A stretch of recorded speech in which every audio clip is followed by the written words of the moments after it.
కాబట్టి పిల్లరా, ఈ ఉదయకాల సమయంలో వాక్యాన్ని వింటున్న మన అందరితో కూడా చాలామంది ఈ రోజున క్రైస్తవులు అని చెప్పుకుంటూ ఉంటారు, కానీ ఏ మనసు ఉండదు, ఏ మనసు ఉండదు, మారు మనసు లేకనే ఏదో వచ్చామా పోయామా, ఏదో ఆదివారం రోజు సాంప్రదాయంగా అందరూ పోవాలి కాబట్టి పోయామా అన్నట్టు పోతే అందరితో పాటు అది దేవునికి ఇష్టమైన భక్తి కాదు, అది మారు మనసుతో చేసే భక్తి కాదు. మరి ఎలాగయ్యా మన మారు మనసు కలిగిందని దేవునికి తెలియాలి అని అంటే మన మనస్సులో ఎప్పుడు చూసినా దేవుణ్ణి స్తుతించే వారమై ఉండాలి. దేవునికి స్తోత్రం, హల్లెలూయా.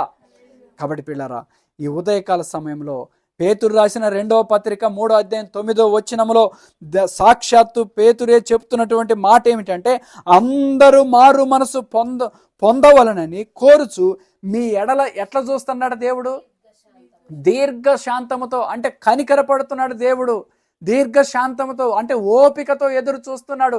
ఇకనన్నా నా బిడ్డ మనసు మారిద్దేమో, ఇకనన్నా నా బిడ్డ తన స్వభావాన్ని మార్చుకొని నా దగ్గరకు వస్తాడేమో, ఇకనన్నా ఇకనన్నా ఇకనన్నా ఇకనన్నా అని చెప్పి దేవుడు ఏ విధంగా చూస్తున్నాడట, అందరు చెప్పాలి, ఏ విధంగా, దీర్ఘశాంతముతో చూస్తున్నాడు.